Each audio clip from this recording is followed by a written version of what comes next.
all kinds of neurochemicals into your bloodstream that give you the ability to actually help with anti-inflammatories.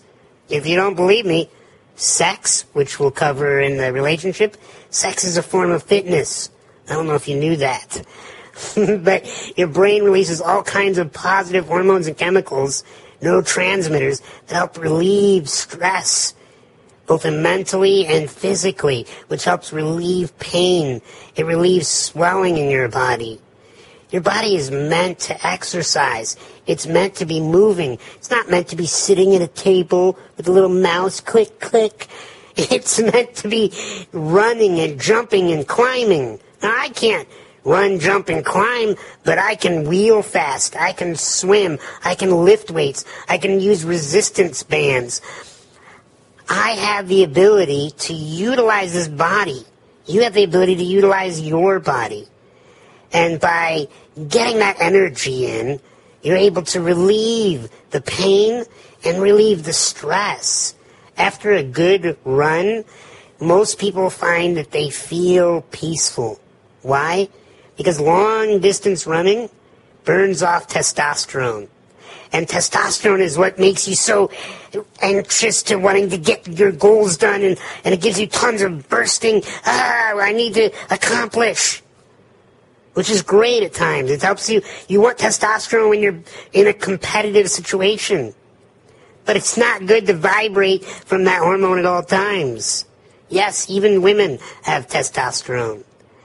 And you can burn off that excess testosterone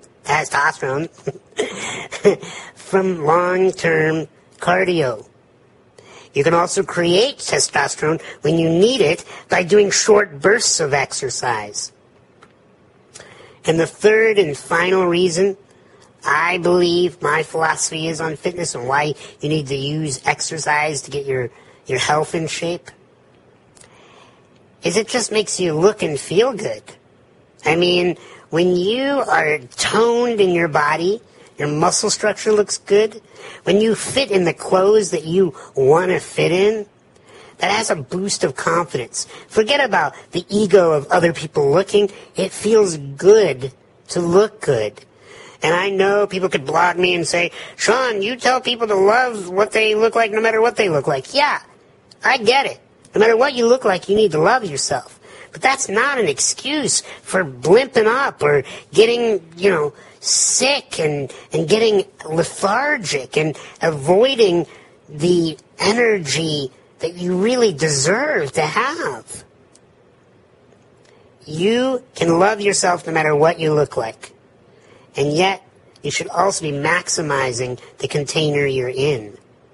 I'll go toe-to-toe, head-to-head, eye-to-eye with anybody that tells me that they are happy being overweight, that they're happy being on tons of medications. No, you're not. You're not happy. You're selling that story to anyone that you can so that they don't feel sorry for you or so they don't call you out on your shit. I'm here to do that, to call you out. Look, you need to be in shape. And maybe you're rail thin. Maybe you don't have that structure where you put on weight. Maybe you're super skinny and you're constantly saying, I don't need to exercise because I'm already thin. It's not about being thin. It's being fit. Getting your body and your muscles to be where they should be. You want to adopt this personality of taking on the mindset of my philosophy. That you want the extra energy. Think about what you could do with that energy. Right? It definitely improves your love life. We'll talk about that in the next video series. It definitely gives you the clarity in mind to be able to work on things. You also want to adopt in my philosophy, as I said, that you want relief, both pain relief and stress relief.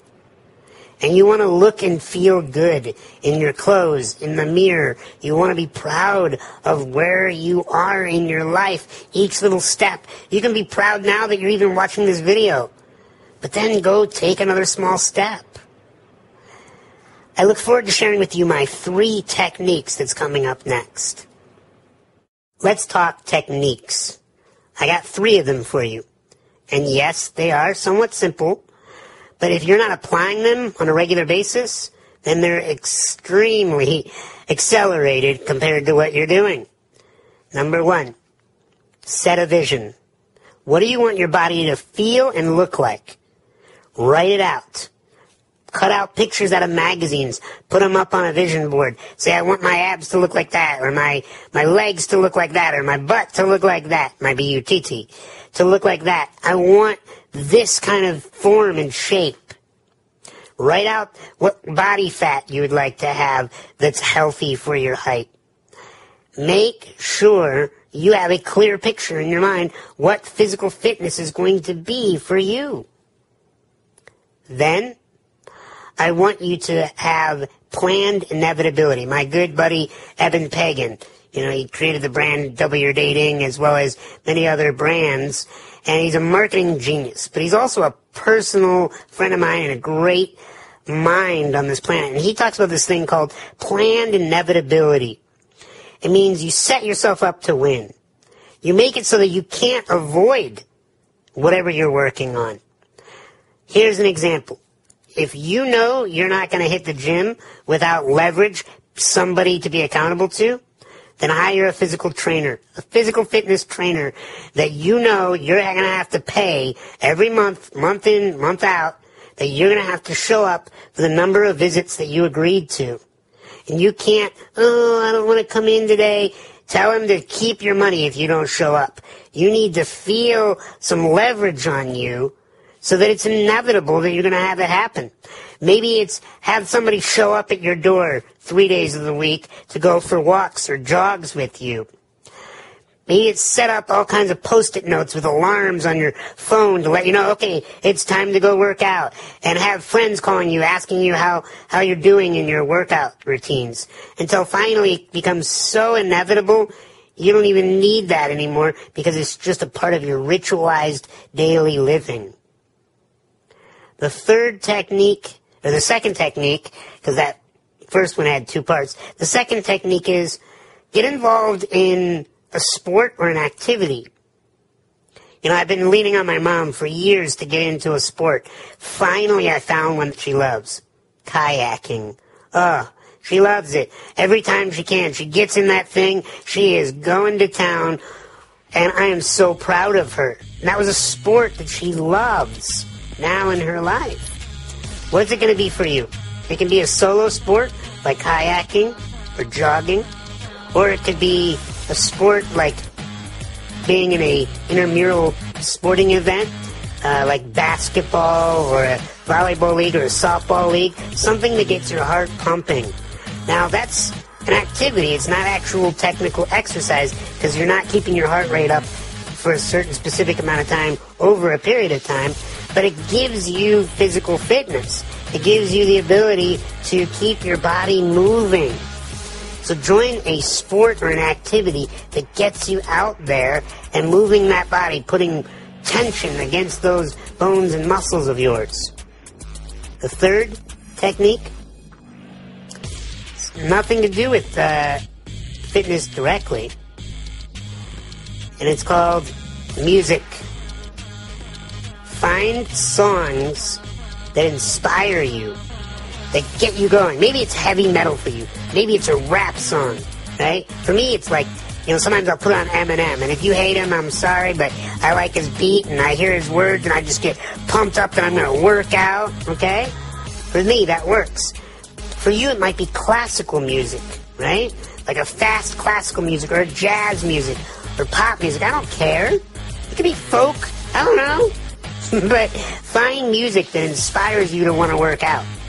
And constantly be adding new music to your workout soundtrack, if you will. I have an iPod, and I've constantly downloaded new songs each week for the purpose of staying in shape.